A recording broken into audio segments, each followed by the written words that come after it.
Greetings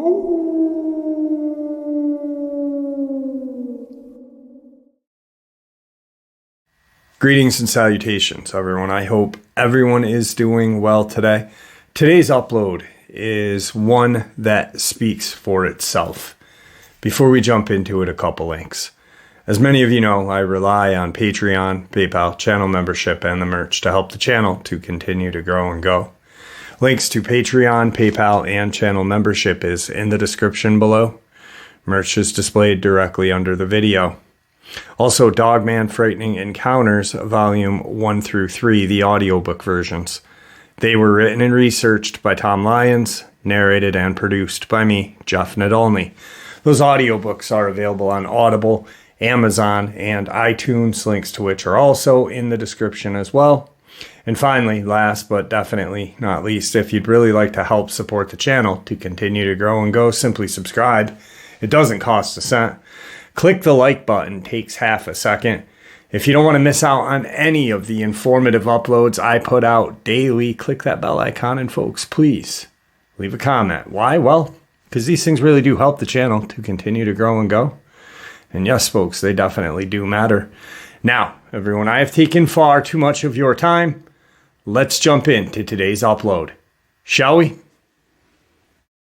All right, guys, really quick, I want to start the day off talking about one of my favorite books. I talk about this book almost every day in every upload because it is amazing.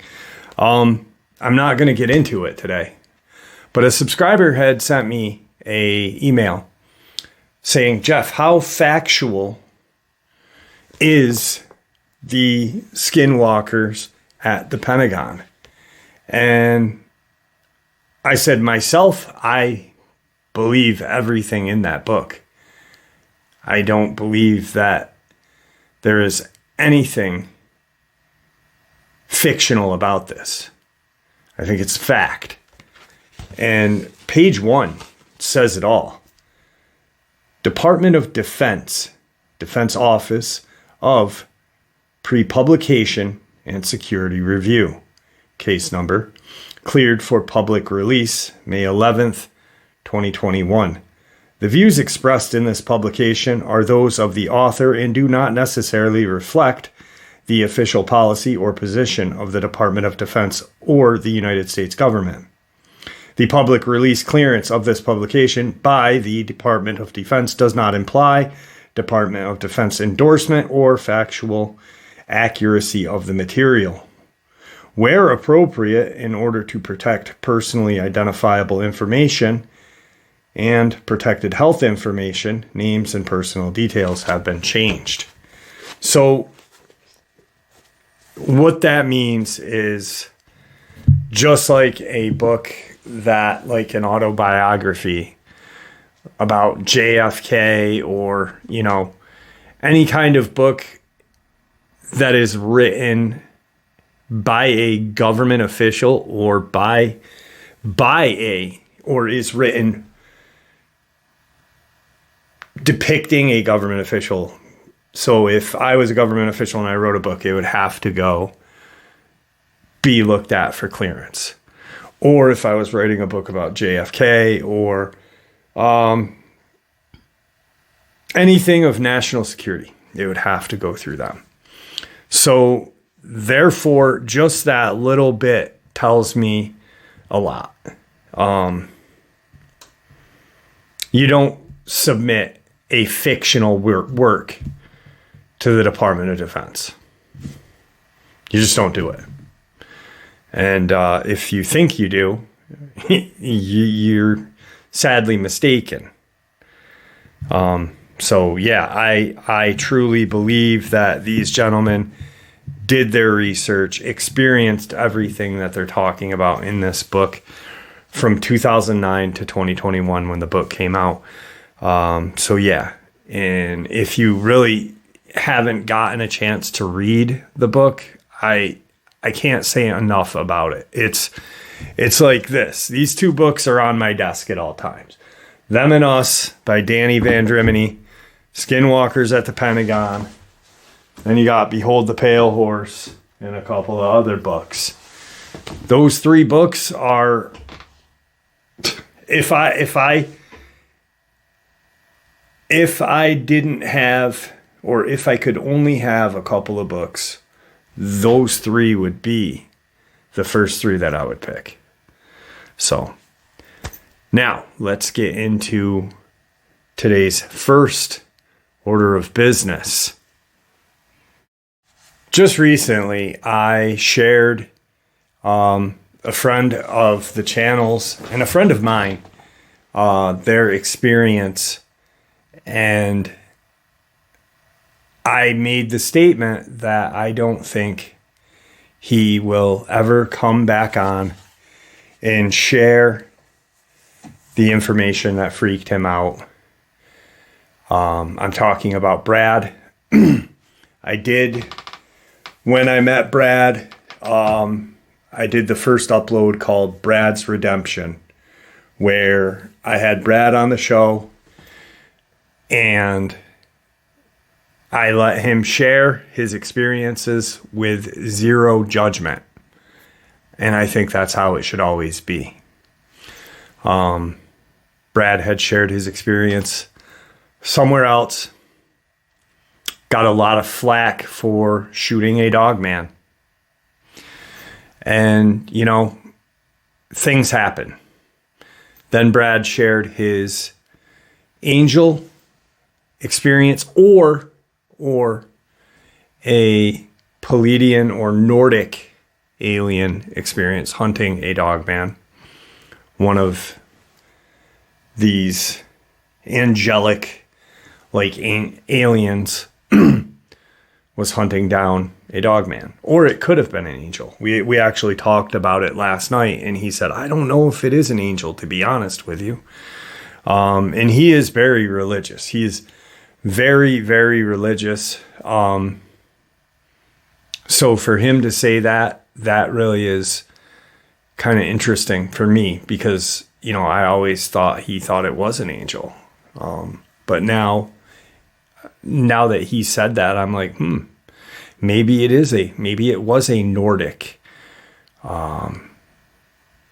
And maybe like the Anunnaki and Sumerian texts say, there was a dog-headed race of alien that were violent, and they did war with other races of alien on this planet, including the Terrians, the Reptilians. But Brad reached out and he had an encounter a couple days ago. And this is not the one that freaked him out the most. I don't even know that one. But I'm going to share this, and then I'm going to talk to Brad sometime today. Hopefully we can get him on the show. I was supposed to actually have DJ's interview today, but we didn't connect yesterday or last night. So hopefully we'll connect this week, because I want to hear what he's got to say as well. But let's get into Brad's experience. Jeff, on May 17th of this year, last Friday, I went up to the area north of Flagstaff, where I had been many times since that last time I had an encounter. The very area where I saw that man, or angel, or Nordic, and the Dogman fight.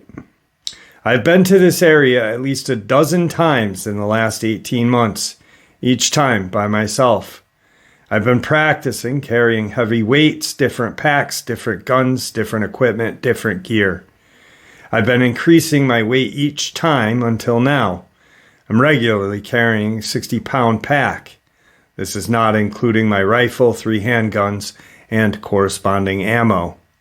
I've also been increasing my distance each time to where, on this last trip, I was doing 12-mile hike. 6 miles out, 6 miles back, carrying approximately 60 pounds of equipment and gear. I've been doing this for 2 reasons: to lose weight and to get into better shape, and to prepare for what may be coming in the near future.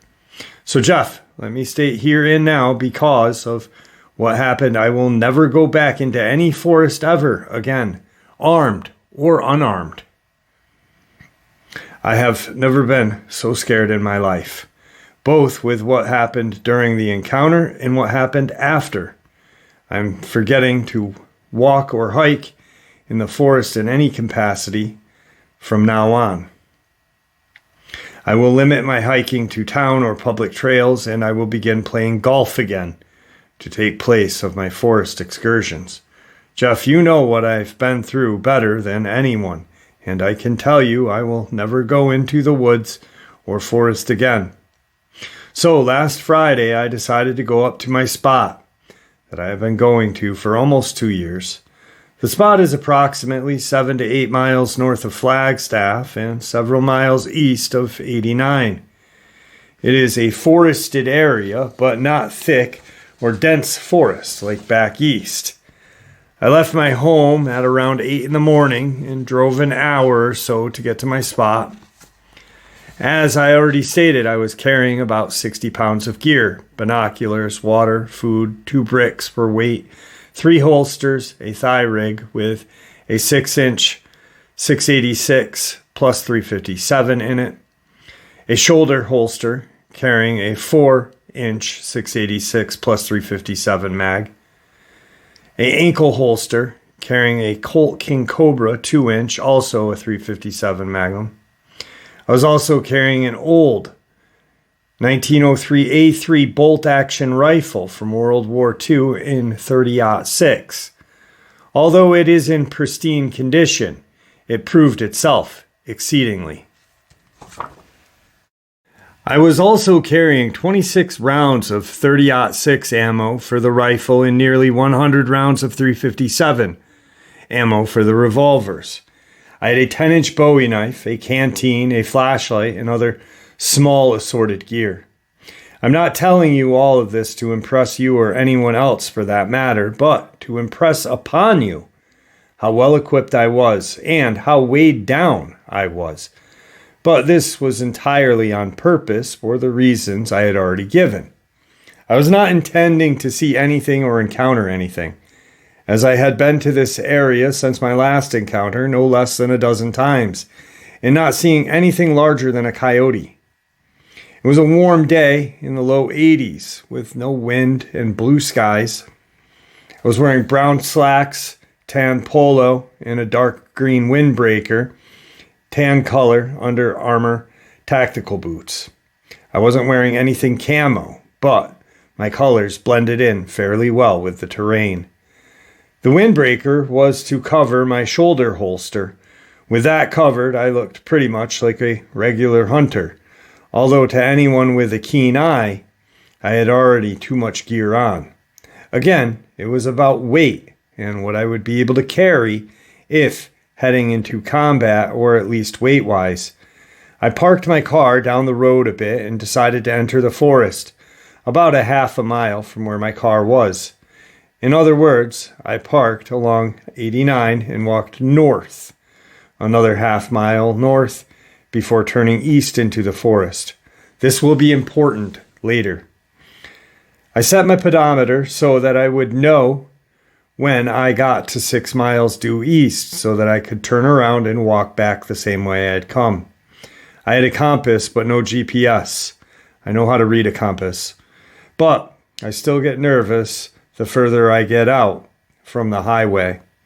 I was trying to remain exactly due east from the spot I entered the forest and return exactly due west. This will make a little more difficult for me to get lost, which I am terrified of doing. As you know, I am not a hunter or a woodsman, so I am extremely proud of myself for going so far into the deep forest alone on many different occasions. That will no longer be the case, okay? I needed to give you this context of this. My last encounter as I entered the forest, I was trying to get accustomed to the weight and the chafing that you inevitably have to deal with when carrying so much weight. But after about a half a mile or so, I got into the rhythm and everything kind of fell into place. Other than my shoulders hurting from the weight of the pack, I was feeling pretty good. When I got to the 3-mile point, I stopped and drank some water. Had 2 power bars as I hadn't eaten anything yet that day and it was approaching 10:30 a.m. Took my pack off, sat down for about a half an hour. Jeff, the beauty of this place and the stillness is truly intoxicating. I found myself wanting to take a nap there, and I easily could have. At about 11 a.m., or shortly before, I put my pack back on, retightened my boots, slung my O3 over my shoulder, and began walking again. I was averaging about 3 miles per hour, and when you consider the terrain and weight I was carrying, that's pretty damn good. Having said that, my time slowed considerably over the next couple of miles. So much so that by the time I got to the 5-mile point, a mile from the turnaround point, it was almost 1 p.m. My shoulders were hurting, so I decided to stop at that point because it was up on a bit of a hill overlooking a very shallow valley. So shallow, in fact, that it wasn't more than 20 feet below the little hill I was on, and the descent was very gradual. I was still ahead of schedule meaning making my way back to the car before dark, 7:30. So I decided to pull out my binoculars and look across this little valley, which was no more than 1,000 yards wide. On the other side, where there are hills with what look like boulders and fallen trees and what appeared to be cave openings. I don't know that for sure because I never made it across the valley to find out. As I was looking across the valley, I noticed 3 large dogs on all 4s, but because of their size, I immediately knew what I was looking at. After all, there are no wolves in Arizona, as far as I know anyway. They were all running around a tree, and what looked like to me, playfully looking for something. Now, for perspective, I was about a half a mile or 2/3 of a mile away from them at this point. I know they hadn't seen, heard, or smelled me at this point, especially since the slight breeze was coming towards me. I stopped and watched them for a good couple of minutes and noticed they were each beginning to stand up and sniff the air, then return to playing around the tree. I had a decision to make. I could easily turn around and cut 2 miles off of my hike, returning the same way I came, with very little risk they would even know I was there. This was appealing because my shoulders and feet were starting to hurt, or I could see if I could sneak closer and get some good pictures. I have been warned at least twice, and most probably 3 times, about doing such things, but I felt looking at the terrain that I could get within 100 yards or so without being noticed and get some great photos of these hybrid creatures and settle the argument once and for all. So, regrettably, I did. I put all my gear away except for my binoculars, which I had left on my neck, and I proceeded down the decline after checking one more time to see that the 3 animals were still there. And they were. I knew they would be out of sight as I descended, so I wanted to make sure I saw where they were in relation to my position. This would make it easier to approach them from the right area and at what point I needed to start looking for them again. I moved through the valley as quietly as I could, stopping every few trees to listen and see if I noticed any movement. The closer I got, the worse this decision to approach felt. I could just sense that I was either being watched or at least they had smelled me. So bad was this feeling that as I got about halfway through the valley, I stopped and brought up the O3 off my rifle. I didn't need to work the bolt chamber. A round had already been done that when I started down into the valley, and I had all full 6 rounds of the 30-06 ready to go. Into firing position, I thought about taking my pack off to be more mobile and a little more quiet, but the thought of being chased out of there and having to leave all the equipment just didn't sit right with me, so I pressed on. I know someone is going to say, who cares about the equipment? And to that I would say, I don't buy junk, and all my stuff is name brand and expensive, so leaving it or coming back for it is not an option.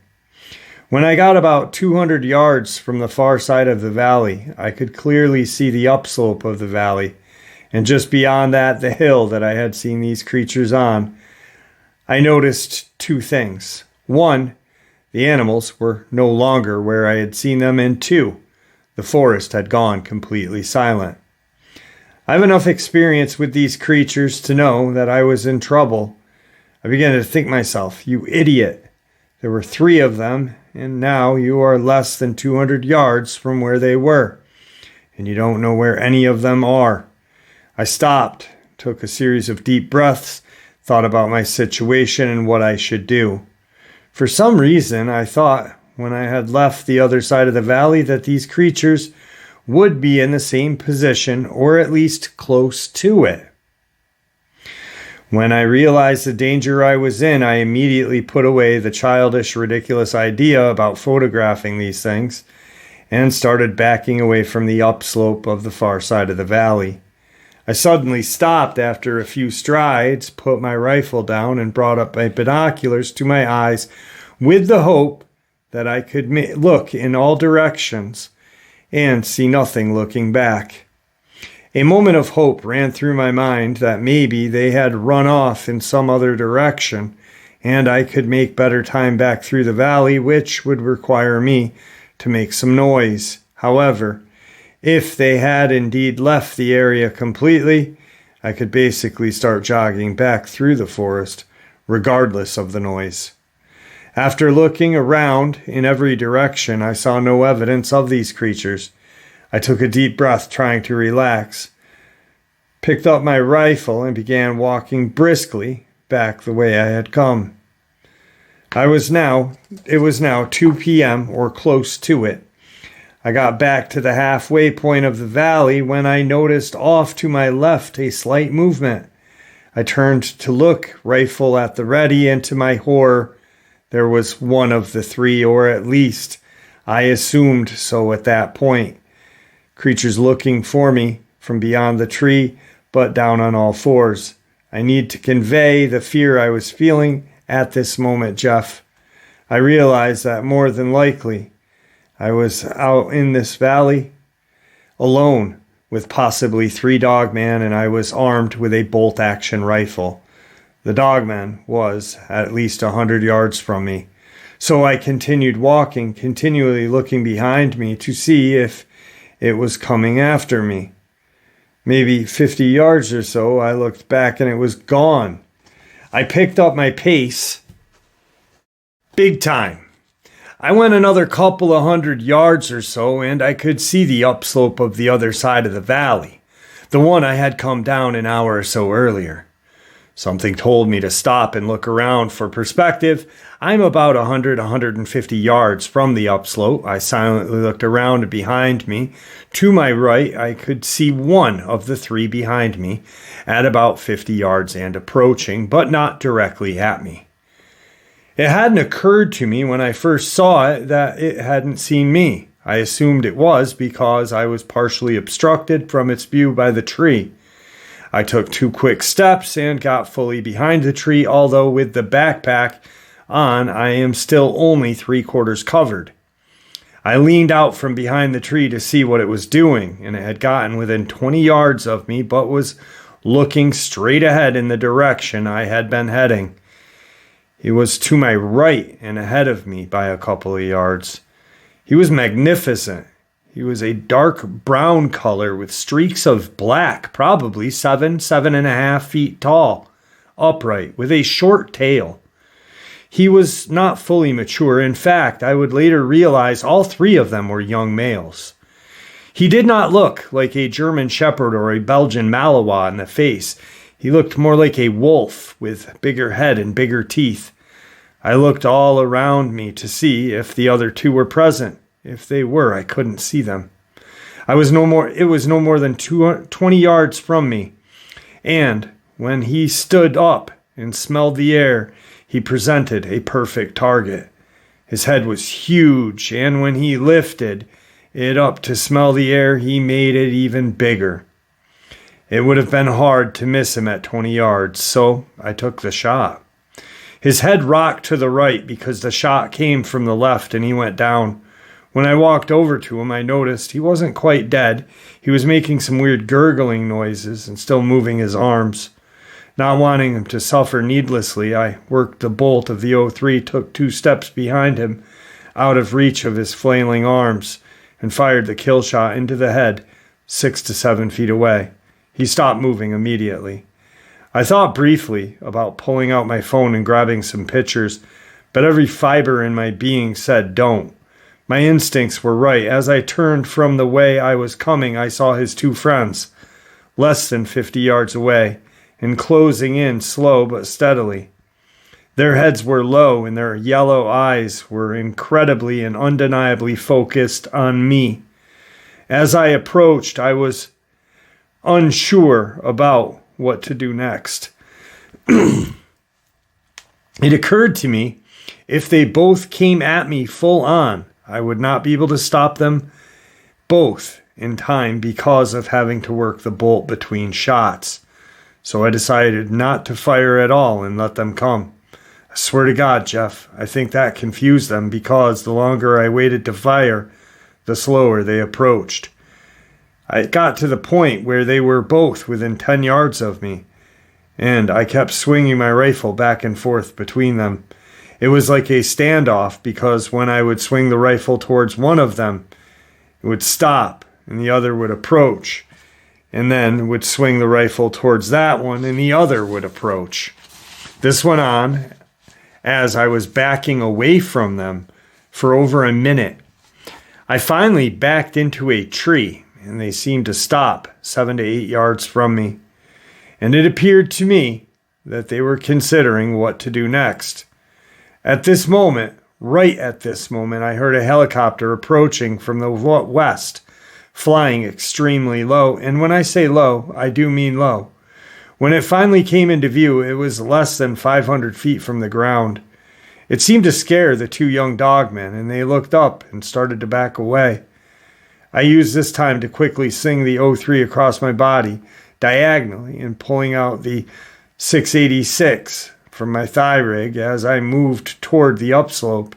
I never turned my back on those 2 creatures and kept the 357 trained on both of them as I moved away. The helicopter did not appear to see any of us, or at least it did not act like it did, and it came back for a second pass as I approached the upslope and flew even lower over my position, not more than 300 feet off the deck. After the second pass, it seemed to fly off in the direction I was heading. I had gotten to the very spot I had been standing at when I first saw these creatures 90 minutes earlier. Once the helicopter had passed the second time, the 2 dogmen seemed to re-engage with me and began following me up the upslope. I had managed to put 80 to 100 yards between us, though, and I pulled out the other 357 and started walking as fast as I could back towards 89. The problem I had was that I was still about 5 miles from the highway, and not 1 but 2 dogmen were less than 100 yards behind me. There was no point of running. First, I can't run anywhere near 5 miles. Second, I couldn't really run even if I wanted to because the weight I was carrying. And third, these creatures weren't going to let me just run away. I was absolutely terrified because I knew I was going to have to use my wits, my guns, and my balls to negotiate my way back to the highway. I decided I would fire at them every time they got close, and this is what I did. As I walked as fast as I could, I would occasionally stop, turn, and face them. Each time they would get a little closer, and I would fire at them. This would push them back a few feet or so behind a tree, and then as I continued walking, they would begin following again. I was truly being stalked. To make no mistake, their intent was to kill me. This went on for nearly 90 minutes until I was within a half a mile or so of the highway. I had fired well over 50 rounds of 357 at them, and I do not believe I hit either of them even once. When I got about a half a mile from the highway, I stopped behind an abnormally large tree and put the revolvers away. I looked behind me, and they were both within 60 yards of me and closing in quickly. I had decided that the 30-06 would have a lot more stopping power, even if it meant I didn't have as many rounds available. What I had decided was to let them get close enough to try and kill one or both of them instead of just scaring them away with the revolvers. I must say, Jeff, the fear and terror had turned into anger and rage. I stepped out and aimed at the larger of the two, who by now was 30 yards away. And when he saw me standing there,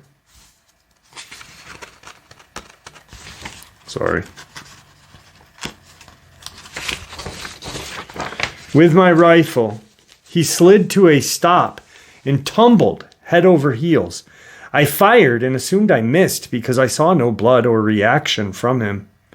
The other one had moved to my left, and it appeared to me he was trying to get between me and the highway. When I saw him move behind a tree, I turned and started jogging toward the highway as quick as I could. Once again, a helicopter, white with markings I could not read, flew low over the position coming from the direction of the highway. I saw the one I had fired at and ran in the direction away from me. The other one was nowhere to be seen, or so I thought. I walked an eighth of a mile or so toward the highway, and when I was about 3/10 of the mile or so to the road, I saw a flash of black or brown coming at me from my very direction. I had seen him run when he was trying to get behind me. It was only 15 yards or so from me when I turned to face it. He was on all fours, and I hit him in his left shoulder, causing him to tumble to his left away from me. He got up and limped away in the same direction his buddy had gone. I lifted up the rifle to finish him, but by the time I focused on him to get ready to fire, he was far enough away that he was not a threat anymore. The last sight I had of them was him running into the forest limping and attempting to catch up to his buddy. I stopped, fell to my knees and then my ass, and let the rifle fall onto my lap. It was now approaching 4 p.m. in the afternoon, and I was exhausted, hungry, thirsty, adrenaline crashing, shaking like a scared old woman. I sat there for what must have been 5 minutes, occasionally glancing at where I had last seen this dogman enter the deeper forest. Fortunately, they were gone. When I was getting up and brushing off my ass, I noticed this guy approaching me from the highway. He was an average-looking guy, Caucasian, 6'1", with military-style haircut, about my age or slightly older.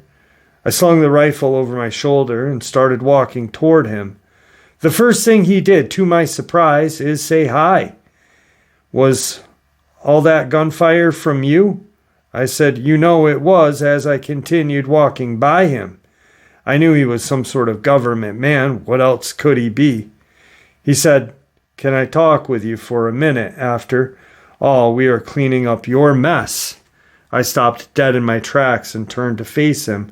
I said, "My mess?" He said, "Brad, we know exactly who you are and exactly what you've done." I said, "Then you know that I came out here to hike, and I haven't purposely disobeyed any warnings, especially the last." He said, "I know that's what I want to talk to you about. Follow me to my truck." We finished walking the last quarter of a mile to the highway, and he said, "Where's your car?" I said, "It's down the road a bit." I told my partner that Toyota way down in the road was yours. I said, "You probably ran my plate and knew for sure that it was my car." He said, "Actually, I didn't." As we approached his truck, which was parked on the other side of the highway, I noticed another guy sitting in the opened tailgate of this Ford pickup. As we crossed the road to get to his truck, I asked what was his name. He replied, Steve, and my partner is Darren. I nodded to Darren and got a nod back. I'm not even going to ask what agency you are from. And he said, good, because we couldn't tell you if we wanted to. I asked, what do you want from me? He said, you just need to listen closely to what I am about to tell you. I nodded and said, I'm listening. He said, you are the only person we have come across who has had as many encounters as you've had with these creatures and still to be in one piece. I said, I'm lucky. He said, it's more than that. Has it ever occurred to you that your odds of one person having so many encounters is a statistical impossibility? I said, it actually has occurred to me. He said, it's not random. Have you ever heard of how bloodhounds and other tracking dogs will be attracted to certain people and not others? I responded, yeah, I have. I started to say something else when he interrupted with me. It's almost like they are attracted to certain people more than others, but in a good way as it relates to tracking dogs. I said, you're not about to tell me these creatures are tracking me or following me home, are you? He said, don't be ridiculous. That's all bullshit about following people. I said, okay then, what are you saying? We've discovered that approximately 3 to 5% of the population have a particular scent that attracts them 10 times more than the other part of the population. I said, so obviously I am one of that part of that population. Is that what you're telling me? Not exactly. You have a probability of being in that 1%. I said, well, that explains a lot. Everybody in the paranormal community thinks I am a liar or at least an exaggerator. I followed with, I have done something to increase this scent thing, or is it just something I was born with? He said, no, it is natural from birth. You have had a lot of strange things happen in your life when you're outdoors in the woods. And I laughed. You mean besides 5 encounters with dogmen in 3 different states? He laughed, and so did his partner. Now that you mention it, I have had a lot of weird things happen to me in my life, both indoors and outdoors. It's been like that my whole life. He said, well, now you know why. As far as I know, there are only a handful of you in the entire country who have actually killed more than one of them and lived to talk about it. He went on, you've now killed 3. I interrupted before he could finish. I've only killed 2, he said. Trust me, you've killed 3. I knew he must be referring to the dogman that I wounded in Oklahoma. One of them that we thought had just been wounded must have died, but he didn't elaborate. He started to get into his truck, and his partner walked around the passenger side of the truck to get in, and I said, is that it? You came all this way out to tell me? No, there's one other thing. If I were you, I would stop going into the forest or any state or national parks altogether. It seems like the scent gets stronger as you get older, as you are less able to defend yourself. You're going to be 55, your next birthday, right? I nodded. He states, your luck will eventually run out, and it will happen when you least expect it. He went further. You do what you want, but I'm telling you, I would do what I would do, especially with the run of luck you've had. Why push it? I said, you're not going to make me sign an NDA or warn me not to tell anybody? They both laughed. Brad, most people don't believe you anyway. And a small group who do aren't a concern. You can tell who you want. You can even go on your buddy's show in New York if you want. I said, thanks for telling me this. I appreciate it. You needed to know before you get yourself killed. Now hop in the back of the truck and we'll drop you off to your car. I responded, no thanks, I'll walk. I need to decompress. He said, after that, anybody would. Take care, and pulled off. I waved as he pulled away. I walked a half-mile or so to the car, put my gear in the truck, got in the trunk, got into the car, and was home an hour or so later. I've been thinking about it ever since, Jeff. They know who you are. They know who I am. It's freaky. But all of it's starting to make sense now. Like I said, I will never go into the woods or state or national parks again, period.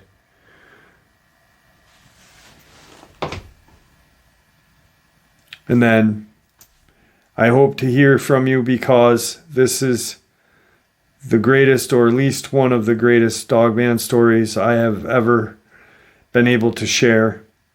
I hope we are still friends because we hadn't talked in so long. This was not the experience that Brad was talking about the last time. Actually, in October. It was going to be October, right around Halloween. He had a Bigfoot experience. That's about all I'll say because I don't know the whole thing. He never shared the whole thing with me. I just know he had a Bigfoot experience and someone or something happened and to stumble upon him, and it messed it all up. It scared him. But he has been, like he said, putting a pack on and running in the woods, hiking, just to try and get into shape. I believe wholeheartedly the government knows who the majority of us are that are looking into these things. You know, they know that Politis is looking into them. They know that myself, Dark Waters, Vic Cundiff, Steve from How to Hunt, they're not dumb. They know. And but like he said, we are no issue for them. And that's why I think they allow us to speak about this stuff. Because like Brad said, you know, nobody believes me anyway. Like, yes, there are a lot of people that listen to my show, listen to James's show, Steve, Politis, Vic. But that number added all together is like a fraction of the population. And the majority of the population think we're nuts anyway. So we're no big deal for these people. Anyway, I am, like I said to Brad, I will get in touch with you. He wanted me to read this first. And yeah. It makes a lot of sense though. You know, you think about people that have had multiple encounters with these things. I only had one, but Brad's had multiple. Luke has had multiple. Luke's family and other people have had multiple encounters. And it makes sense that there is some sort of pheromone that we put off. Robert from North Carolina, former state trooper / sheriff there. His wife ended up taking her life after their experience. He's had multiple encounters. And I remember one time when he said I was so embarrassed. He was so embarrassed one encounter. He was older in this encounter. He was in his late 60s. But he had urinated on himself because he was so scared. Because this Dogman was the one that attacked his dogs, was incredibly demonic looking. And I said, you know, maybe that's not something to be ashamed of, bud. Maybe that's the way that, you know, like when a puppy gets scared, it pisses. Maybe that's a way of covering up a scent. You know, that urine smell covers up that fear pheromone. I don't know. I'm not a scientist, but it was just an idea. All right, let's jump into some case files. All right, these are the case files that we have been discussing, documented reptilian case files. And I got a couple. We're going in order. So we're at case file number 11. Case file 30, if you guys do remember, deals with Dulce. And there's 4 after that. So there's a total of 34 of these case files, which these were researched by people similar to the folks that wrote this book. Case file number 11, from On the Shores of the Endless Worlds, by Andrew Thomas. Even in this jet age, every Hindu is familiar with and usually believes in the legend of the Nagas, the serpents, which live in extensive underground palaces in the rocky Himalayas. It is believed that these creatures are able to fly in space and that they possess amazing magical powers and intelligence. They are not fond of man if he is a curiosity seeker, explorer, or mountaineer. According to the sacred tradition of the Hindus, the deep caverns of the Nagas contain fabulous treasures, illuminated by flashing precious stones. The subterranean abodes are known to be in certain parts of both the Himalayas and Tibet, particularly around the lake of the Great Nagas, Lake Manasarovar. Andrew Thomas describes his own personal encounters with those who claim to have knowledge of these subterranean and space-traveling reptilian creatures. He states, I decided to go to the Kulu Valley in the western part of the Himalayas to visit Nagar, where Nicholas Roerich had lived. Since I had known him personally, the trip had sentimental overtone, a narrow carving road, a precipice on one side with rocks and avalanche on the other, were not conducive to the enjoyable journey to this remote region near Ladakh, Tibet. The village of Nagar derives its name from Naga, the serpent. High up in the mountains lies Roerich's estate. Having been an artist of note, his two-sided home contains a museum of his paintings. As I began my ascent on this mountain path, I saw a tall, gray-haired sadhu, or hermit, sitting by the mountain turret. In his hand he held a cobra-shaped staff, which, together with the markings on his forehead, signified that he was a devotee of Shiva. During the earlier, more peaceful times of the British Raj, these pilgrims would travel to the Lake of the Great Nagas, or Lake Manasarovar, or to the Mount Kailash and the abode of Shiva, a god apparently tied in with the Nagas. In Tibetan territory, I climbed the mountain and reached the terrace on which Roerich's house had been built. I spent an hour studying his paintings, and on the way back I admired the narrow valley and the looming snow-capped mountain ridges on both sides. The sadhu was still there, I thought, a place called Nagar, a devotee of the Nagas with the cobra staff.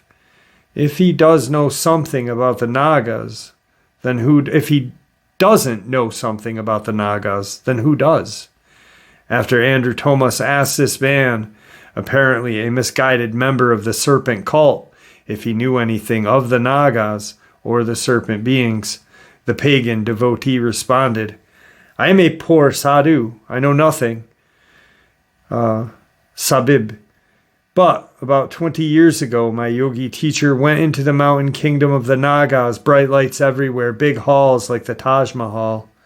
The Nagas have many, many things and machines. They are clever, like Cambridge men, maybe more clever. Sabid. The sadhu said with an apologetic smile. Your yogi must have been Rishi. Don't the Nagas destroy men with their string? I asked. Yes, though the Nagas are gods and wish nothing but good for men, they do not like men who have no business near their palaces, he replied.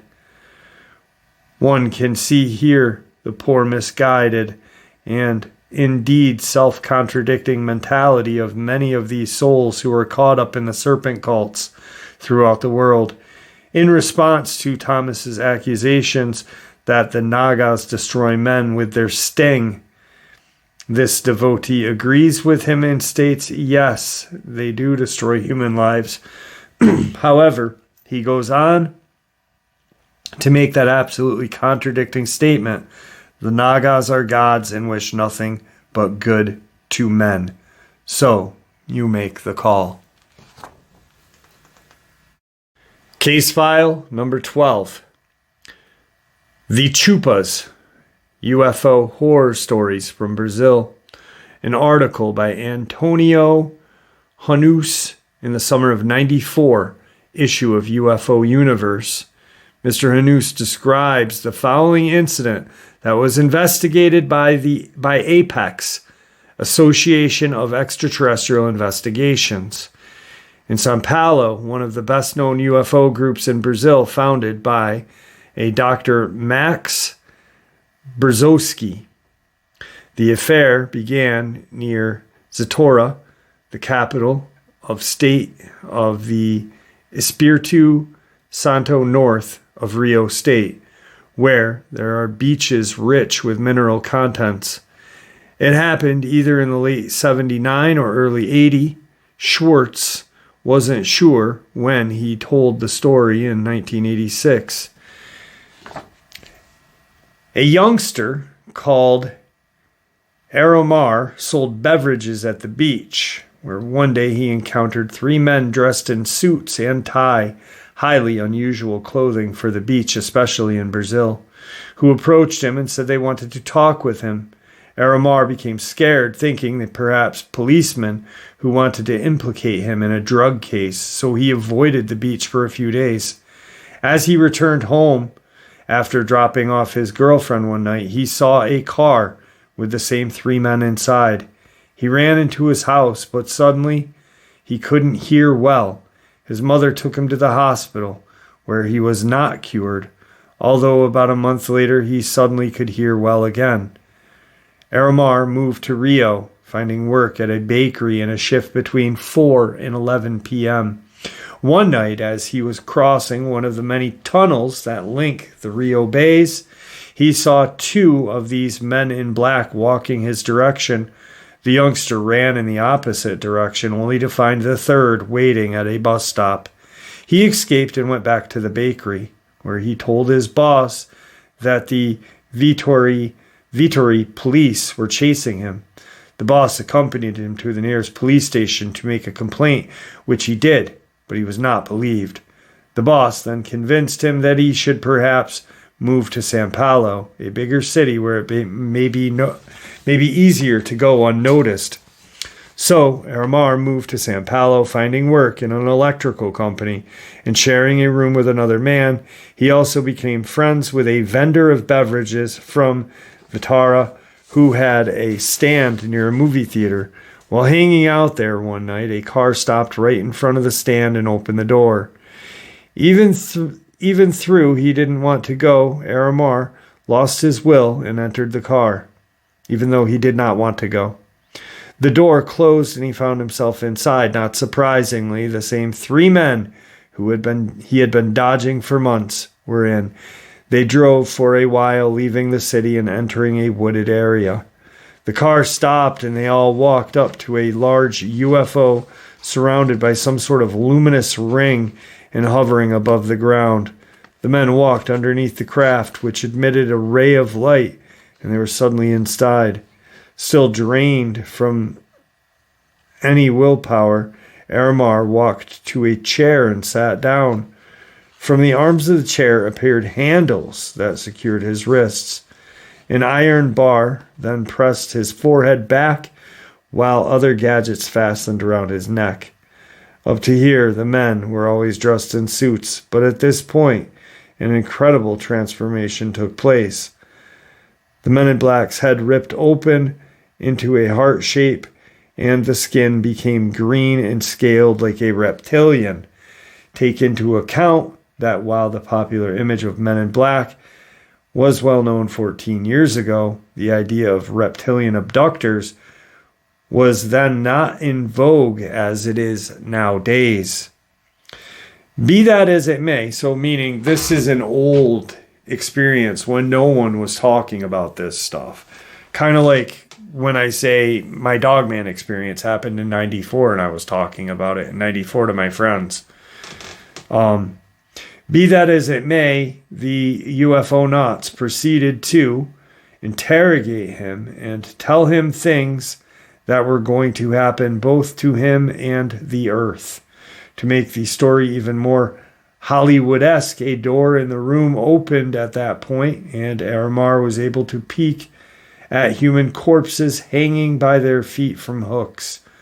The man naturally became traumatized, remembering only that his straps were loosened. Everything went blank after that. Aramar's conscious recollection places him next back at the theater, but several hours later, since there was no traffic in the streets, he returned to his room in a panic and began telling his story to the roommate. A strange force pushed his body, however, throwing it against the wall in front of him. As he remembered, the aliens had told him he should not speak about the experience or he would suffer. Aramar cried for a while, not knowing what to do. A few days later, his friend contacted the Globo TV network, which was working on a UFO documentary. Globo, in turn, passed the tip to Dr. Max Brzezowski. Aramar and his roommate went to Apex on a very busy day when the office was full. When they told their whole experience to Dr. Brzezowski and a few assistants, Osni Schwartz among them, Brzezowski attempted to do hypnotic regression with the witness, but there was too much interference in the office, and Aramar was in a total panic. He was saying that they were going to take him on the next Thursday and that the UFO was going to land in St. Paulo neighborhood on a Tuesday night. A crowd of people, in fact, went that night to the supposed landing, but nothing happened. Although Dr. Brzezowski was in touch with Aramar, he vanished a few days later and no one ever saw him again.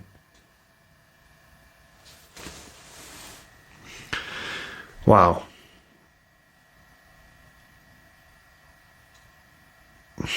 That's crazy. Case file 13. This is from an undisclosed message board back in April 7th of 1999. So, like, early days of the internet. 7:55, 18 seconds, no name. Having been within arm's length of the reptilians, I did get to observe various details. They wore no clothes, but they did have a utility belt with several unusual things. One device had a small orange light on it.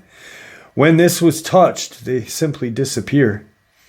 I have quickly moved into spots where these reptilians were. Instantly after they disappeared, there was no temperature anomaly in that zone. I had expected it to be cooler in the area. If they were draining energy to manifest, like happens in various kinds of apparitions, they did not change density at times. They did change density at times, They made heavy footsteps in the hallway on wooden floors. They could walk through the walls. They glow an electrical blue-green color, like some kind of aurora. The head is similar to that of reptilian humanoids on the TV program Babylon 5. The head was more coned shape, like the Yeti would have. In fact, the reptilians are built very much like a Bigfoot. The one has scales, the other has hair. The eyes are slit serpent-like, very strange, flame-like, and flickery. 3 fingers and an opposable thumb with claw-like talons on the fingers and feet. A small tail, large scales, like a breastplate on the chest. The scales were similar to that. Body is flexible, like around the elbow. The scales were almost like a snake's. I guess that is why they call them the serpent race. The scales were mostly green and very dark green. On each scale, a variation of color. They are telepathic, very quick thoughts. Ideas driven by images and geometric impressions, not a linear form of communication like words, more of a symbol or image language. They do not react to our thoughts. They can overwhelm us with data. It seems like thought compression. It can take you a long time to assimilate to their transmission and interrogate it. After a while, I saw the language as fractal, mandalic, hyperspheres, or thought form constructs to pass data. These suck the data freaks, highly intelligent and highly intellectual, limited emotional response, hate, fear, and short circuit, confusion state, mild panic.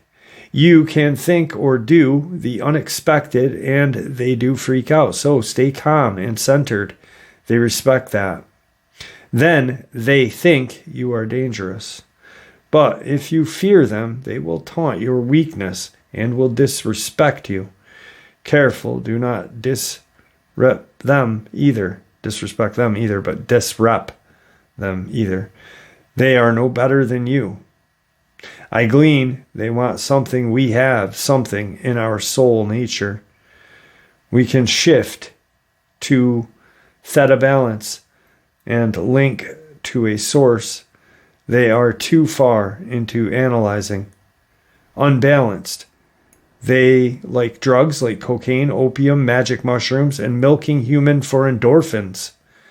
They can't get into your mind without you having the opportunity to get into a reptilian brain as well. They know a lot more about outward form of creation than we know the force, but behind that is the source. They need us. We don't need them. They will appear in England to Tibet in August of 1999, then will return 13 years later in 2012. This is the 20th year since I saw them in 1979.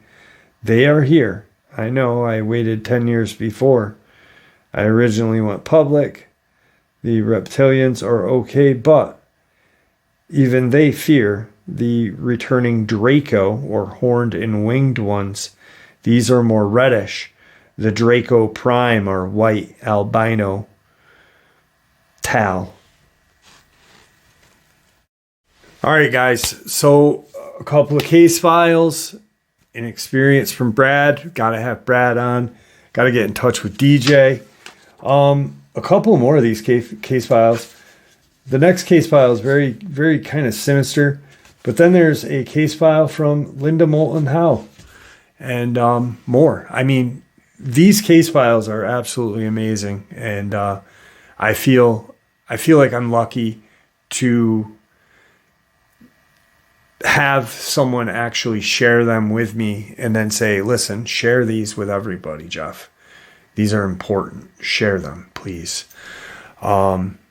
So once again, I talked about 3 books in the very beginning that if you haven't gotten in, instead of picking up, a book of encounters, instead of picking up Dogman encounters, or They Lived in the Night, or whatever, yeah, they're cool. They are cool. They're cool to read. Encounters are great. But for facts that will bring you to a rabbit hole and only make those encounter books that much better, grab this book, Them and Us, by Danny Van Drimeny, How Neanderthal Predation Created Modern Humans. Now, I remember reading a comment saying Neanderthals didn't create humans. Well, that's not what that title means. But in this book, Van Drimeny describes what Neanderthals look like. And he described what we talk about werewolves on this channel because of Victor. Huge, just monstrous creatures with hair, a muzzle like with large sharp teeth, a full-grown Neanderthal would be able to pick up a full-grown football player, NFL football player, and throw him through a goalpost. Book is amazing. I can't say enough about that book, Them and Us. Once again, Skinwalkers in the Pentagon, the sequel to Hunt for Skinwalker. And you really can't go wrong with this. You really cannot go wrong with Behold the Pale Horse by one of my heroes, Bill Cooper. And then, of course, if you want, I got to thank Liz Sisney for this. And she gave me this a couple of years ago. And The Black Awakening. The Rise of the Satanic Super Soldiers and the Coming Chaos. And it is about super soldiers. And I really, like I said a long time ago, I never gave the religious. I grew up Roman Catholic. I was baptized. I had my first communion, my confirmation. But when talking about Dogman, Bigfoot, reptilians, mermen, this, that, UFOs, I looked at that stuff without the God part, without the religion part. And I think I lost a lot. I think I missed a lot that I'm more open to looking at now. And that's what I mean by don't throw these puzzle pieces away that you don't agree with, because in time, you're going to remember something and you're going to be like, whoa, why did I toss that out? Anyway, guys, thank you for joining me today. I hope you guys enjoyed this upload as much as I enjoyed sharing it with you. I'd like to thank you all for supporting the channel. It is your support, after all, that keeps this channel growing and going, and what gives people like Brad, DJ, that I'm going to get in touch with this week, DJ, if you're watching. We got to stop crossing paths here, brother.